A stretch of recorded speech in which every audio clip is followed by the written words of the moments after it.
Shalom and welcome to this edition of Revealing the Truth, where we cover the headlines, the heartlines, and biblical truth. I'm your host, Messianic Rabbi Eric Walker. Fear not. Do not be afraid. Peace be with you. Phrases like these appear in the Bible more often than almost any other proclamation. We long to follow these commands, yet for many, something inside of us is wary, ready for anything and everything to go wrong. In fact, 250,000 Americans struggle with anxiety disorders, and Christians are not immune. Our next guest is familiar with this struggle professionally and personally. Jason as a clinician and his co-author wife Dina as someone with anxiety, and both as pastors of congregations full of anxious people. They also know the shame and confusion that so often accompany these disorders, especially for people who think their faith should be strong enough to overcome these struggles. Jason Hobbs is a licensed clinical social worker, a man with a master's of divinity, and in an outpatient mental health clinic. He has been in private practice for 15 years, in addition to having worked in hospice and homeless services. He also pastored a small United Methodist church near Savannah for 3 years. Joining us now to talk about their new book, When Anxiety Strikes, Help and Hope for Managing Your Storm, is Jason Hobbs minus his co-author Dina. Jason, welcome to Revealing the Truth. Well, thank you for the invitation. And sorry, Dina certainly sends her regrets, but I'm glad I'm able to be with you today. We are as well. You know, the early part of the book starts with an interesting episode in Dina's life, and a panic disorder that wound up leading to a number of revelations about anxiety and triggers and what the world looks at, what the ICD-10 classifications are. And you know, what's so fascinating to me, and I'll share this observation with you, is that there are 3 Greek words for love. But there are over 2,500 Greek words for phobias. Wow, I did not realize that. So there are in the world of anxiety, you know, we look for what it is that the trigger and what the phobia might be, or what you know, drilling down. But I did a fascinating study on this, found that it's like 2,500 or 2,800 different phobias. You know, fear of peanut butter sticking to the roof of your mouth was one of them that's been treated. Yes, oddly and interestingly specific at times. Popophobia, fear of the Pope. You know, and people are in therapy for these, and you know, there's new classifications added all the time to the lexicon of phobias, and it seems that we in the West are enamored with fear. We have the movies, the horror movies, and Halloween, and all these things that are steeped in darkness that create an environment where fear is a marketable, profitable enterprise. Right. But the impact that it has is really quite negative. And well, we're stoking that part of our brain and our body that is experiencing it over and over again, and sometimes stoking it in such a way that we're creating some of that fear, or making ourselves feel afraid of things that we don't necessarily need to be afraid of, such as peanut butter sticking to the roof of your mouth. Sure.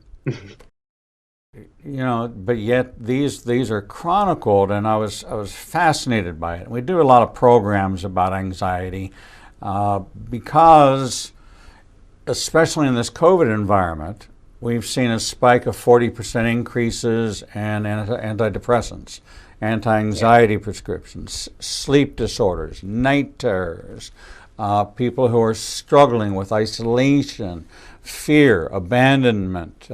We've lost a sense of community, which is a recipe for isolation, which is a recipe for drilling into more self-conscious, self-aware, and feeding all of those things that wind up manifesting themselves as anxiety disorders. Yeah.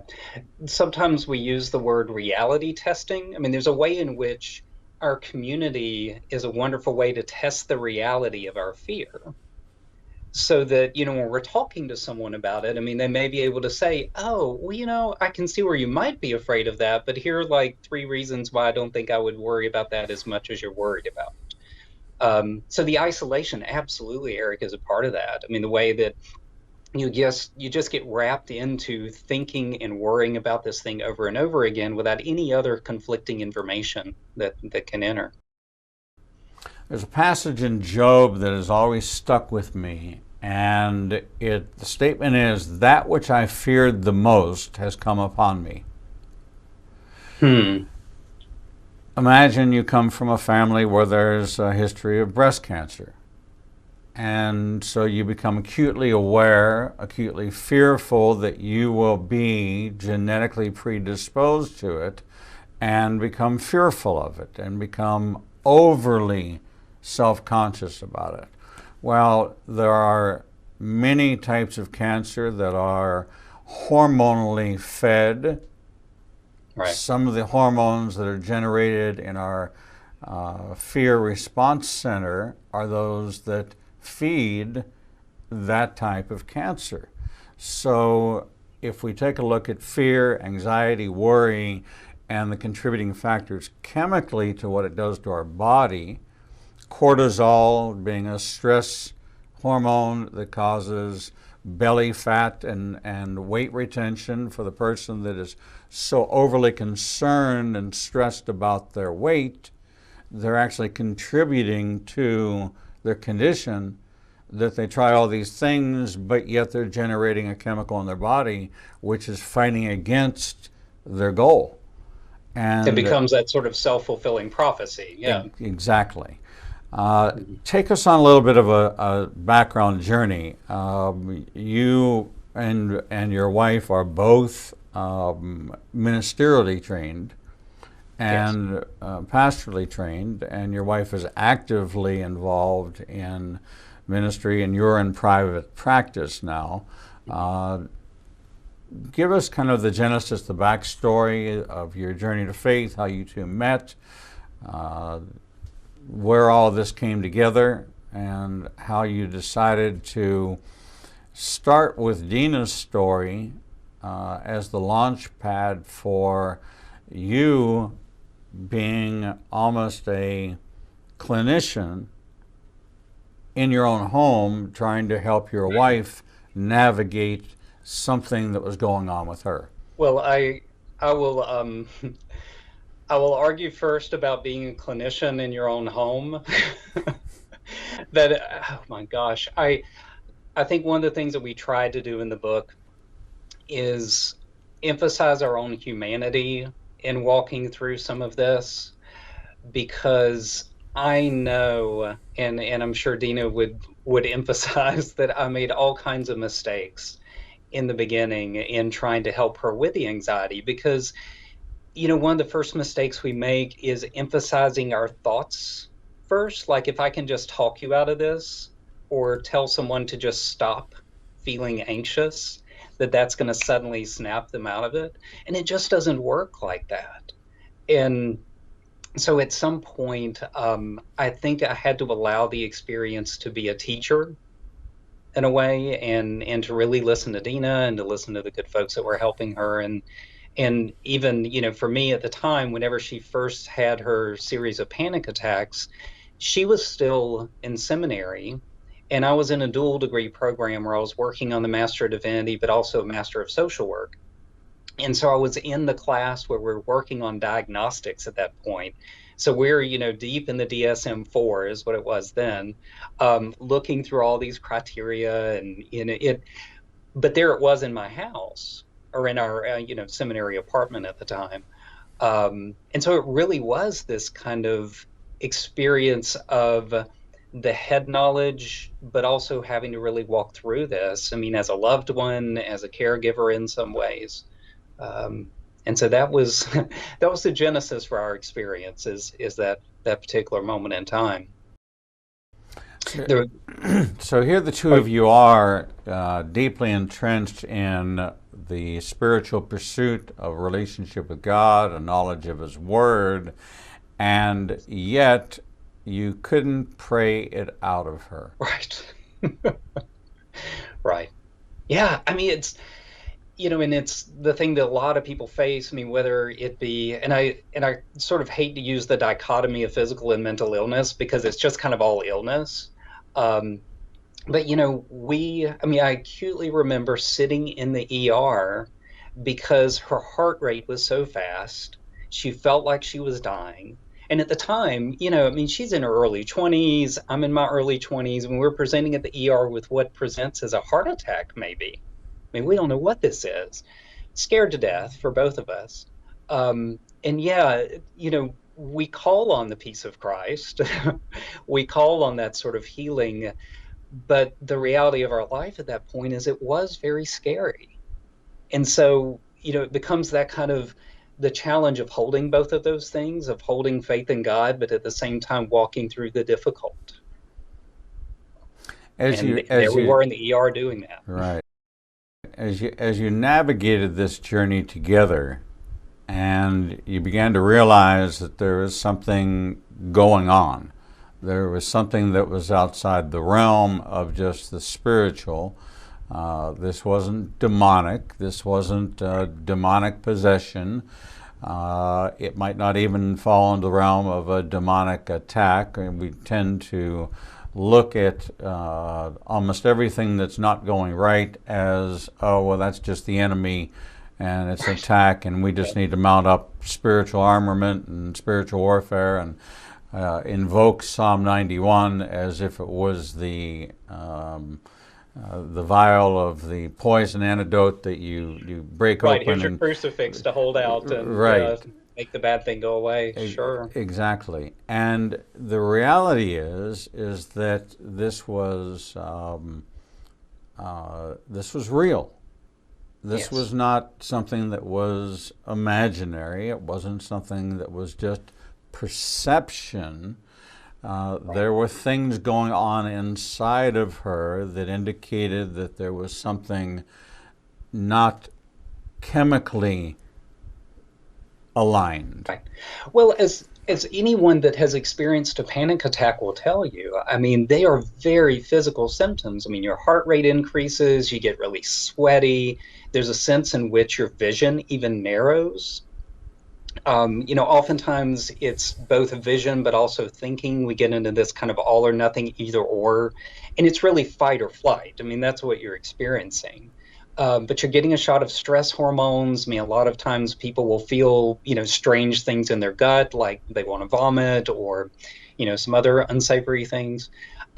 This is your body's response to what feels like a dramatic life threat, like something is about to kill you. And there's a way in which we want that response.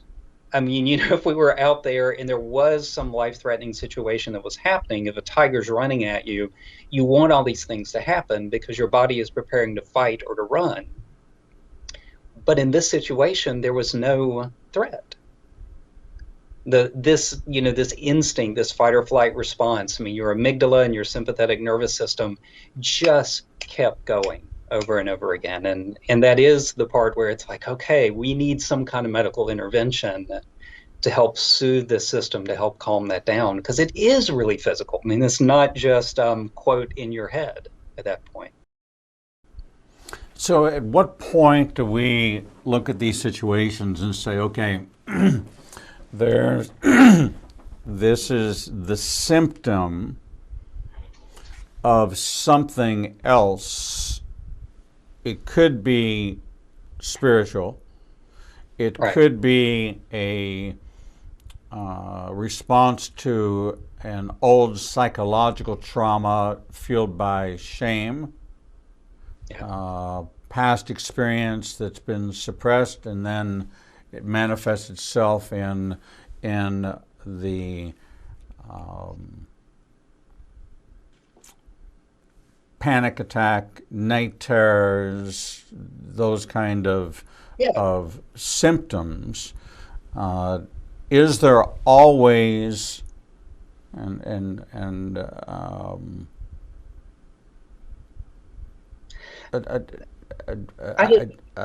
don't want to normalize this, but is there always a spiritual component to it, or are there situations where it's devoid of a spiritual component and it's physically chemical imbalance? Well, I guess, Eric, I would probably resist the either or of that. Because we are spiritual beings, so even if something manifests itself and is physical, we're going to have a spiritual response to that.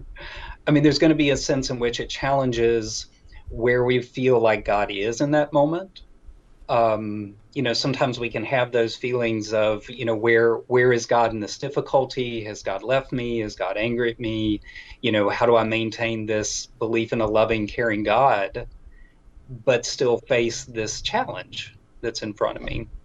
And so I think, for many of us who are people of faith and certainly spiritually oriented, that's always going to be involved in there somewhere. But, and I guess, to kind of expand it from either or to thinking about, you need the team around you in that moment. I mean, those are the moments where, it is important to talk with your spiritual advisor, your pastor. It's important to say, okay, who are the clinicians that I need to seek help from? And sometimes that's starting with a family practitioner, or sometimes, if you have a therapist already, or ask around and find somebody that might be a good fit for you. It's beginning to assemble that team around you. And that also means friends and family. Or at least the friends and family that you feel like would be supportive through that journey. After doing this for a long time, statistically, 1 in 3 women have been physically assaulted. 1 in 7 men have been physically assaulted. That would increase the odds that at least 1/3 of cases that are treated, maybe even more, that manifest in certain trauma-based response mechanisms, which could be anxiety, which could be sleep disorders, are a large contributor to that.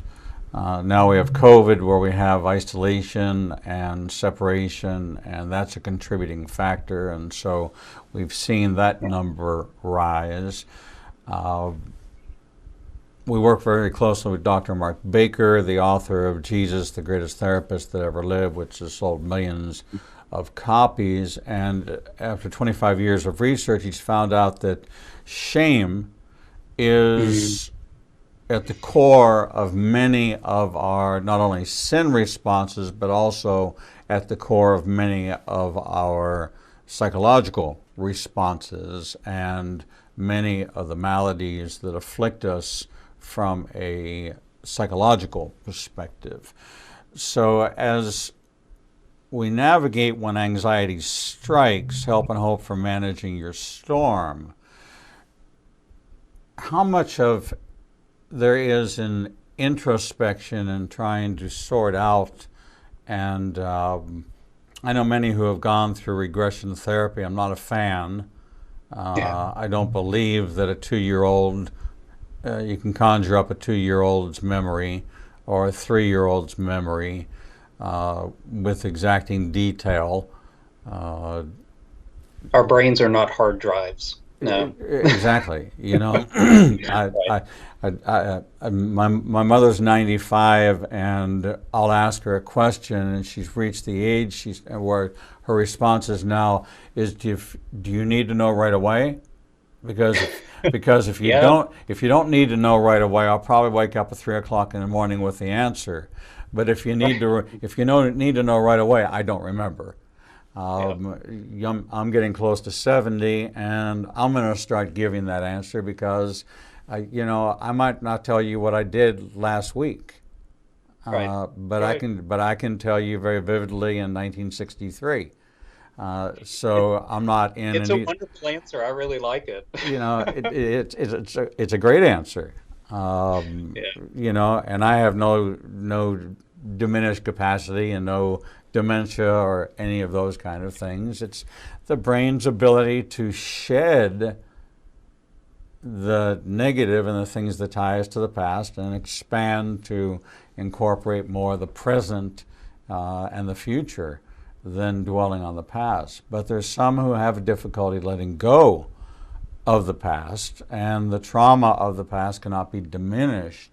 And so when you look at Dina's situation, or you look at any of your patient situation, or I'm doing my own self-evaluation, how much should I factor in this internal view of past situations that maybe I have not reconciled, whether or not it's scripturally about forgiveness, it's scripturally about forgetting what's behind, and doing what Paul says, not that I've accomplished all this, but this I do. Forgetting what's behind, I press on to the prizes. Where's my view? Am I going to be stuck in the, Jesus came to bind up the brokenhearted and set the captives free, but yet if I'm tethered to the past, I have this normal sense that I'm progressing because the tether has not come to its end yet, like the bungee cord, to jerk me back. And so I'm rocking along just fine, and then all of a sudden I have a setback, and that puts me into a state of anxiety or distress. So trying to figure out where all this fits together in the kind of anxiety continuum of looking at the book and looking at your approach of trying to self-assess, which is what this does, and helps me determine, one, do I need help? Two, where does my help come from? Well, my help comes from the Lord, maker of heaven and earth, but where do I need to build my team? And where do I need to say to my general practitioner, hey, I wake up at 3 o'clock every morning, and I'm wide awake, and I go to bed at 10 o'clock, and I'm wide awake at 3 o'clock in the morning, and there's nothing you've ever given me that's ever gotten me past sleeping. And so something chemically has changed in me, and we need to look at that because I need 7 or 8 hours of sleep a night, and I'm never getting that. And I seem to be fine physically operating on that, but I know that that's not the way God designed me. Yeah, it's going to take a toll eventually. Yeah, absolutely. No, it's one of the things when we put together the book, and originally the book was a class. So Dina and I sort of figured an 8-week class together. And one of the things that we tried to do is to begin with things that were very soothing physically. So we start with breath, body, movement. I mean, trying to do these things are much more about soothing the physical self, because soothing the physical self is the first step toward getting at mind and spirit. Because there's a way in which, even with what a panic attack is, I mean, it's your amygdala, it's your sympathetic nervous system, it's this lower brain kind of function that's all automatic. But when that's happening, it's hard to have rational thoughts, until we get that reaction calmed down. So then, as we move through the book, it's about thinking about mind, about spirit, and then community. And, so when I talk about like building the team, and you mentioned shame earlier, Eric, there's a way in which like beginning to find that supportive team and people you can talk with. And when I talk about community, and this is one of the things that COVID has been really rough on, is for people being able to meet in person, whether that's in a small group or in a congregational setting. I mean, that's been tough. And I think that's harmed a lot of people. I mean, granted, there was other harm that we were worried about and need to protect ourselves from, but this is part of what we've been struggling with the last year. So, being able to talk openly about that is one of the ways towards moving towards healing, is being able to give voice to the trauma. Now, that doesn't mean that one has to always sit in it and stay in that place. I mean, we can give voice to something and acknowledge it without, and it sometimes I'll use the phrase, you're having this be a chapter in your story, but not the whole story. Because sometimes we need to articulate that chapter thoroughly so that we can move on to what's next. Now, the converse of that is where all that shame is, where we kind of keep protecting the story or protecting the wound in such a way that we become distorted and really crouch around the wound. That wound needs air. It needs healing. And sometimes what that's going to mean is talking about that with other people. I mean, certainly starting with people that are very trusted, like your clergy or a therapist, but beginning to expand that out so that, you know, it becomes more of a healing story than a hurting story. Yeah, it's interesting that we all have scars, whether or not they're small or large, and if it's healed, we can look at the scar, we can press on the scar, and it doesn't evoke pain, but it's just a visible reminder that something happened. Sometimes it's significant. I can remember how I got it, and there's probably a story there. But if there's a scar and you push on it and it still hurts, well, then it hasn't healed. It actually healed externally, but there's a pocket in there, and the only way that they can ever be healed is to open it up, clean it out, and then allow it to heal properly so that the pain component is removed from it.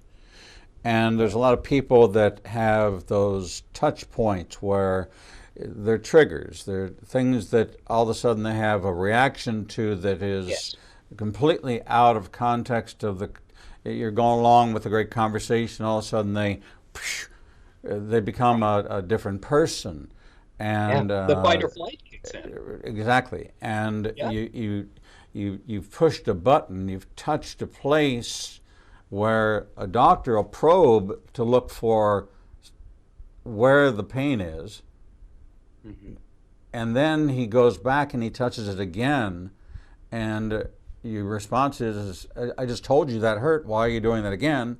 Because now his purpose is different. First, he has to find out where the pain is. Now he's looking for the source of the pain. And I think that few people have learned the biblical lesson that if something is bothersome to you, that rather than look at the person that said something to you that bothered you, that the first response should be, why did that bother me? What is it in me that caused that to be painful?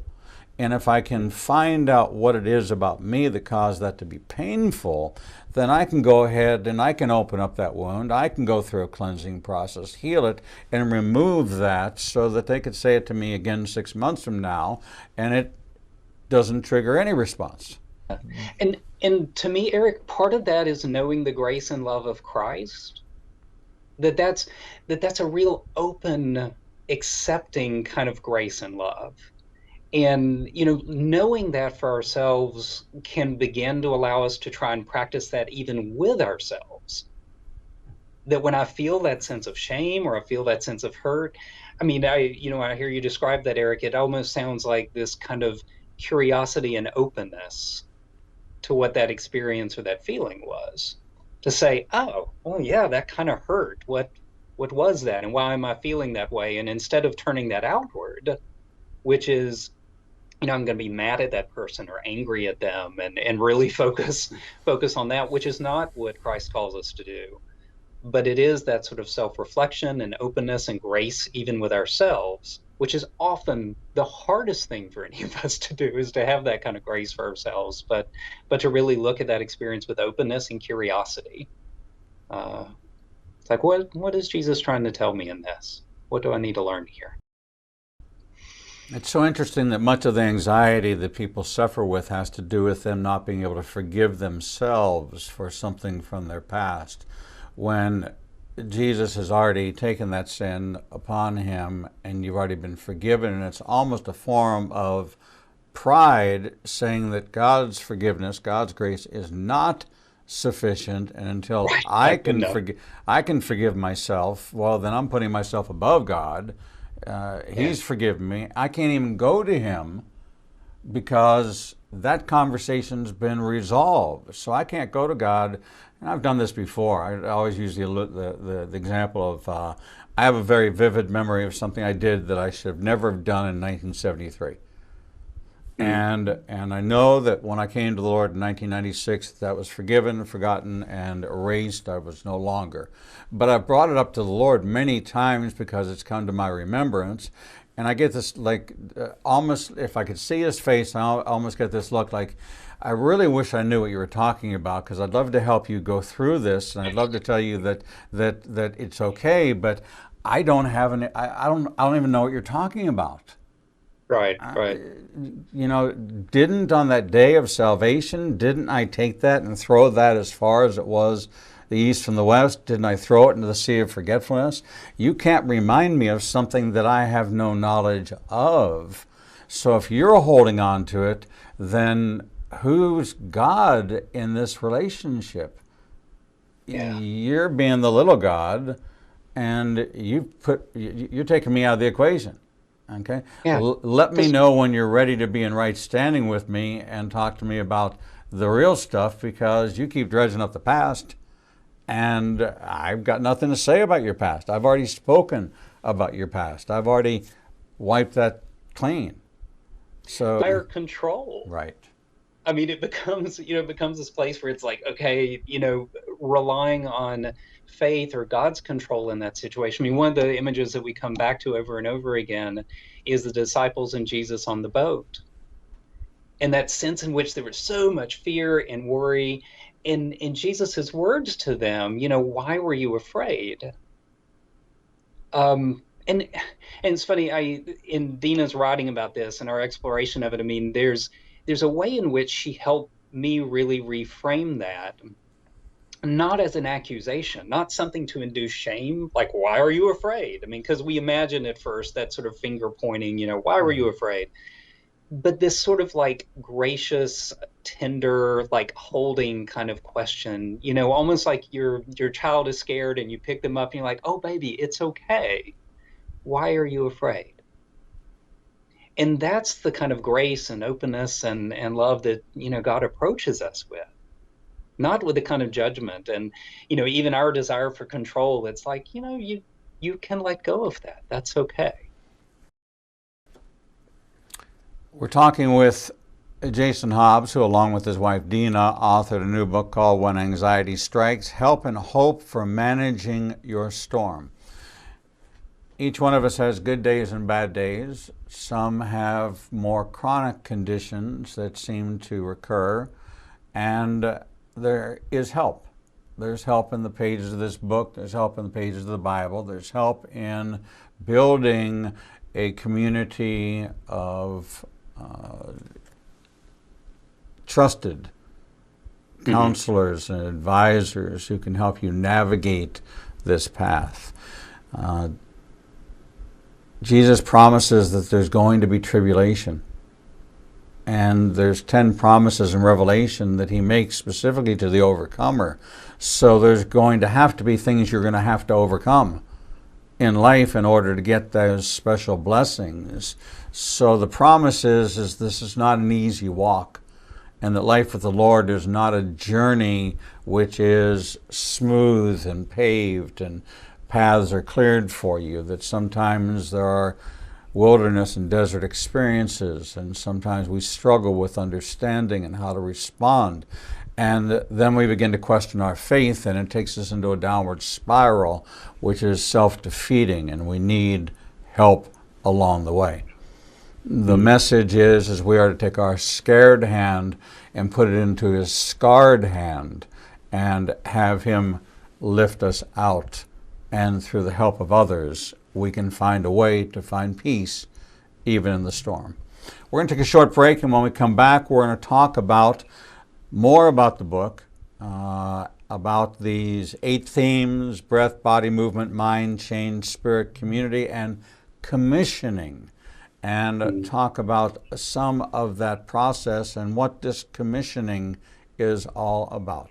We're going to take a short break and we'll be right back. Shalom. I'm Messianic Rabbi Eric Walker, host of Revealing the Truth, Revealing the Bible, and Revealing Prophecy, seen every week on the Igniting Nation Broadcasting Network. Our daily on-demand programming is available on our Apple and Android apps and on Roku, Apple TV, Amazon Fire, and Android TV. We broadcast live Monday through Friday through our apps, on our website, ignitingnation.com, and on Facebook Live. You can listen daily on our audio platforms on Spotify, iTunes, TuneIn, and iHeart. Our lineup of best-selling authors bring you the most in-depth biblical insights into the most pressing issues of our time, including prophecy, Israel, spiritual warfare, and a wide variety of contemporary Christian issues impacting the body of Messiah around the globe. If you missed the live show, you can always catch up on the Igniting Nation YouTube channel. Follow us on social media and join us as we endeavor to heal the nations with the Word of God. With today's smartphone technology, news, information, sports, and entertainment is widely available and almost unbounded. But what about the information that believers in Yeshua are looking for? Well, now there's an app for that. Igniting a Nation now has apps available for Android and iPhone. With our app, you'll gain access to everything you would in our website, from our featured guests to our live streaming shows. Visit Google Play or the Apple Store and download Igniting a Nation's new app today. Shalom. I'm Messianic Rabbi Eric Walker, inviting you to study right by my side through the Biblical Truth Library. Imagine having access to over 1,000 hours of audio and video teachings available to you through our website on a subscription basis or via our Apple and Android apps on an a la carte basis. Whichever method you choose, we promise to deliver new insights into the living Word of God as seen through the eyes of a Jewish believer.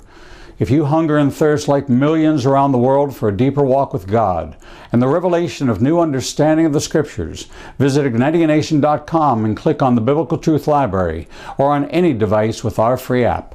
Don't let another day go by without receiving your heart's desire for a new depth of understanding into all of God's Word. Shalom. I'm Messianic Rabbi Eric Walker, inviting you to join me and my special featured guests twice per month with Rabbi Zev Parat and Carl Gallups, and monthly with Dr. Michael Heiser, Dr. Michael Lake, Dr. Timothy Jennings, Dr. Mark Baker, Dr. Jeffrey Johnson, Drs. Michelle and Mark Sherwood, Dr. Kim Moss, Derek Gilbert, Peter Rosenberger, Brandon Gallups, Steve Fair, Stephen Black, for in-depth insights into Israel, prophecy, the unseen realm, the brain, spiritual warfare, overcoming shame, mysteries of the Bible, prophetic insights, the sensational and the supernatural, caregiving, addiction recovery, understanding the divided heart, same-sex attraction, and much more. We're proud to feature some of the greatest biblical minds from both Israel and around the United States. Check out our featured guest lineup and 24/7 feed on ignitingnation.com or watch by topic on any device with our free apps. If you can't find what you need, you're just not looking in the right place.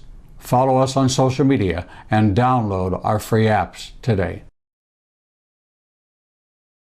Shalom. I'm Messianic Rabbi Eric Walker, inviting you to join me and Israel's #1 rated guide, Edo Canaan, for our annual Israel trip. Our 2022 trip is now open for registration for our 18th trip to Israel. Our trip will take us from Tel Aviv to the Galilee, down to the Dead Sea, and 4 nights in Jerusalem. You will walk where Yeshua walked and watch the Bible turn from black and white to living color. Visit ignitingnation.com/events and download the registration form today. No, it's not too early to take advantage of our payment plan designed to fit any budget.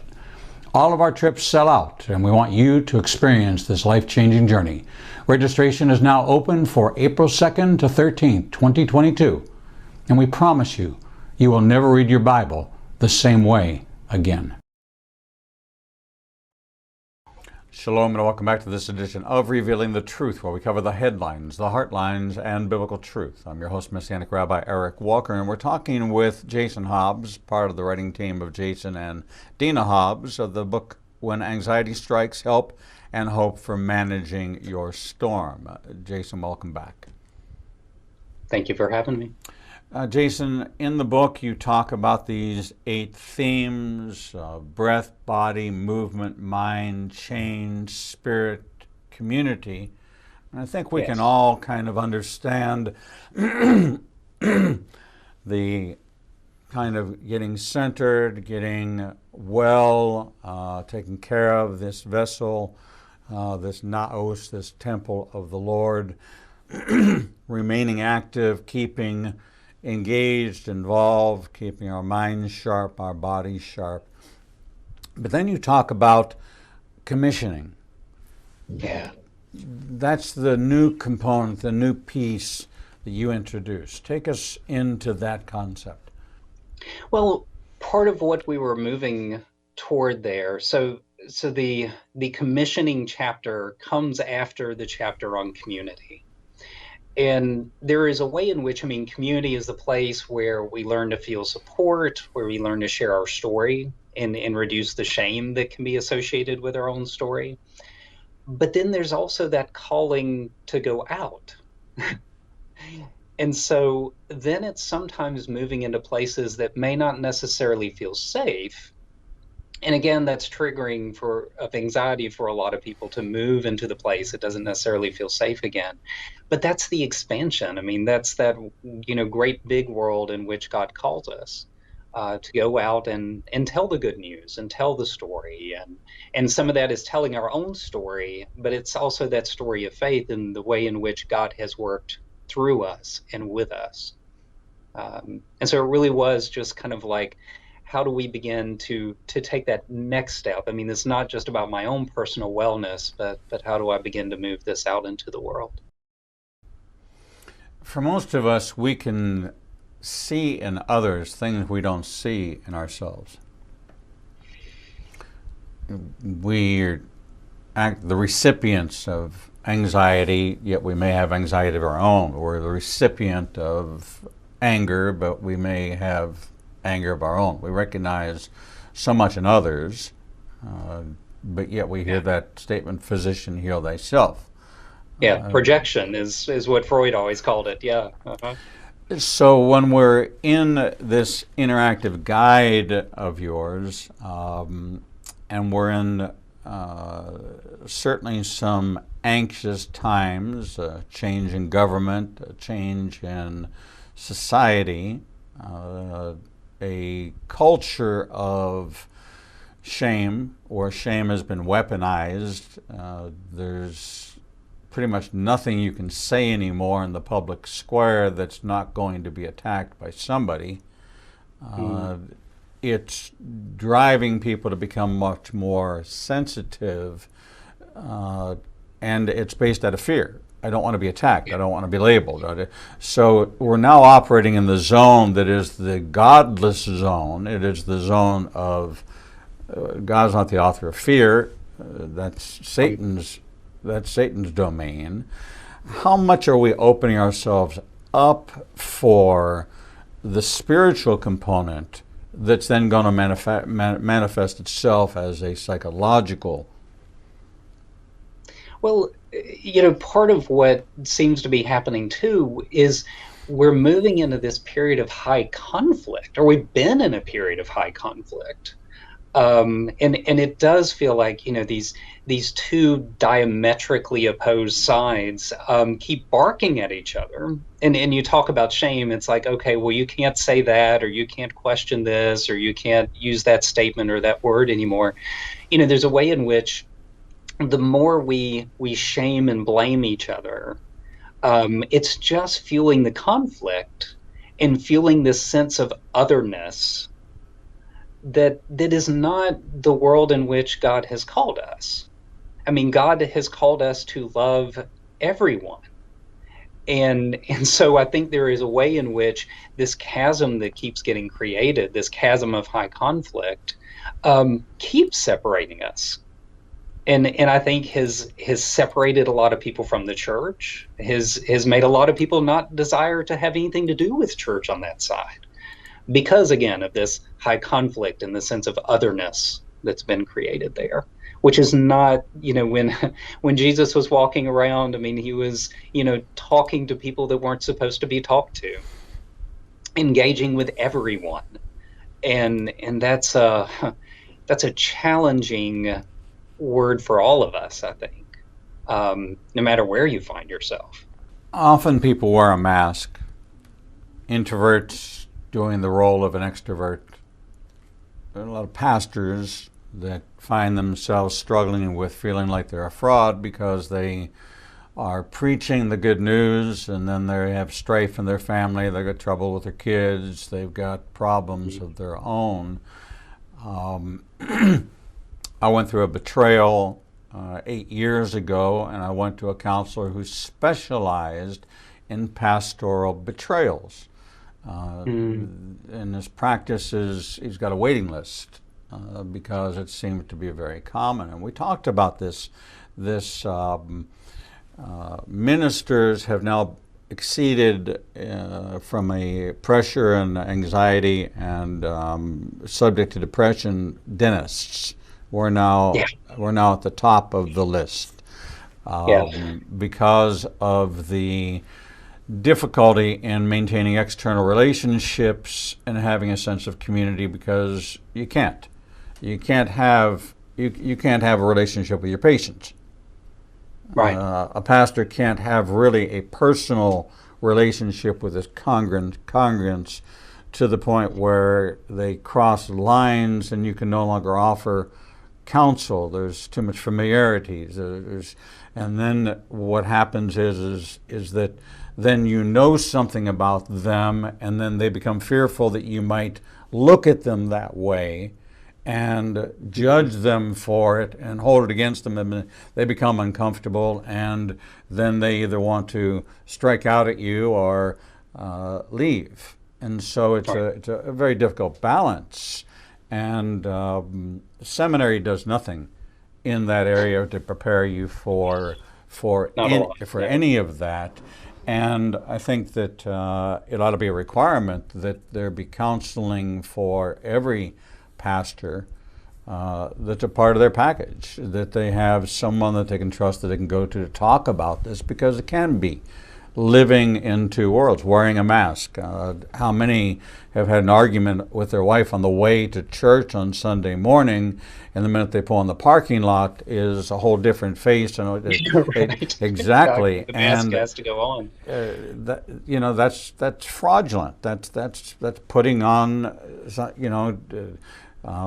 are we willing to be transparent in the pulpit and say, on the way over here, my wife and I had a fight, and we're real people, but that kind of transparency has been missing from the pulpit. You have to be somebody that meets a standard, or you lose congregants. But I think it's also a fear of being vulnerable. I mean, and that's where it's hard to trust the other people there too. I mean, if I am vulnerable, are they going to use it against me? right. Yeah. So it's we've become, and of course that falls in the paranoia spectrum, but it's I'm not paranoid. They're just all out to get me. Right. Right. And it's real. But when it bubbles up to the point where it becomes a barrier and difficult in being able to function, then it becomes problematic, and you should be really you should have other pastors to be able to talk to. And I've always had great relationships with counselors because I do a lot of referral back and forth. I'll only meet with somebody. I don't when I had a congregation. I had all the insurances and licenses and all that stuff. When I gave that up, I'll meet with somebody 3 times, and if we can't get resolution, then I refer them to a professional. You wrote this book together with your wife. What was that experience like for you?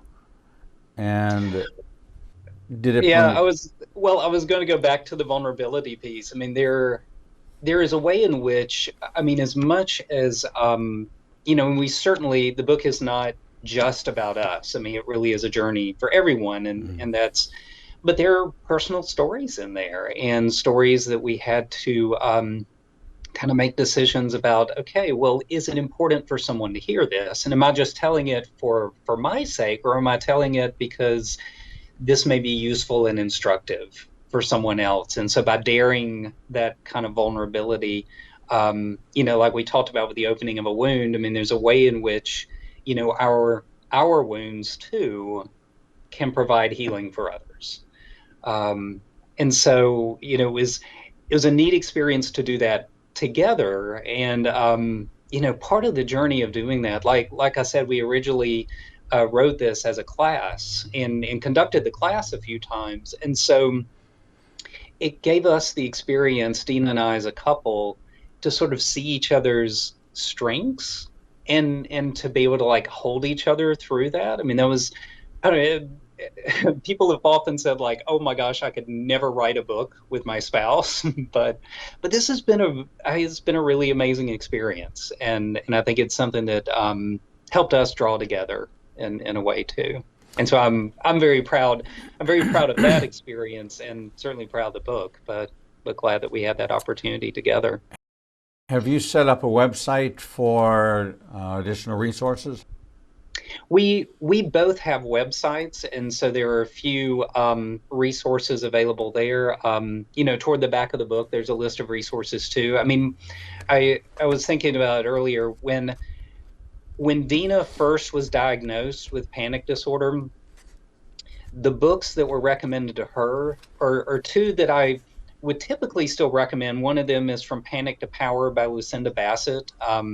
And that's a lot of personal narrative and sort of, her own journey, which is wonderful and good. And the other is the Anxiety and Phobia Workbook by Edmund Bourne, sort of like the Bourne movies, Bourne. And I think that's like in maybe 6th edition at this point. And it's a wonderful, very workbook-oriented resource. But, what we felt was like, okay, but there seems to be this gap here of having something that is personal narrative, but is also kind of workbooky oriented, that provides some practical examples and exercises, but is also very much coming from that faith perspective, and is grounded in scripture and is grounded in the experience of relationship with God. And so, that was just what was on our hearts, that said, okay, we need to figure out if we can do this.